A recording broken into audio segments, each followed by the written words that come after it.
version of lentil soup. This will be part of my school project.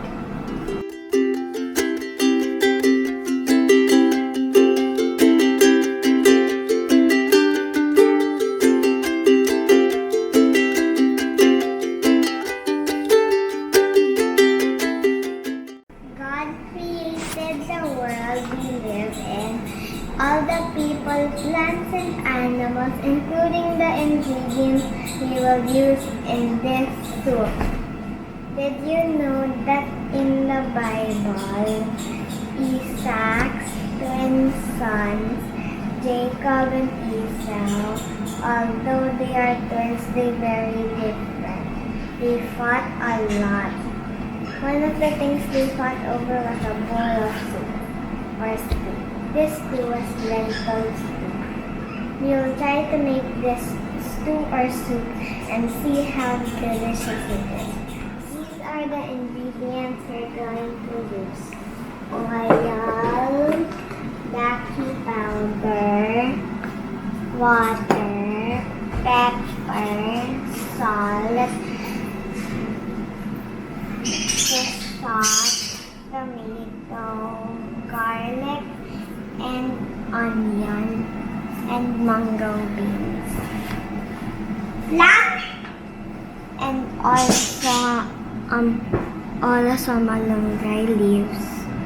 First, you need to soak the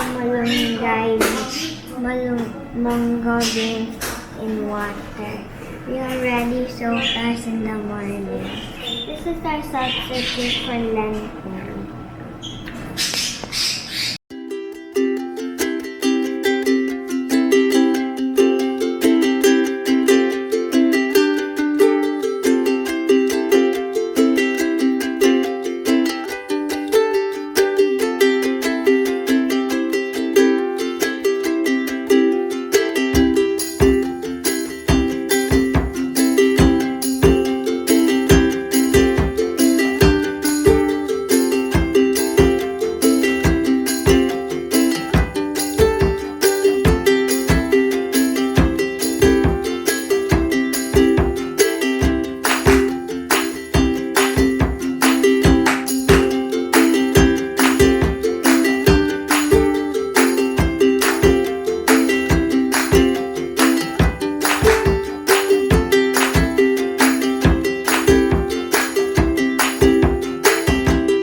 Alright, let's taste your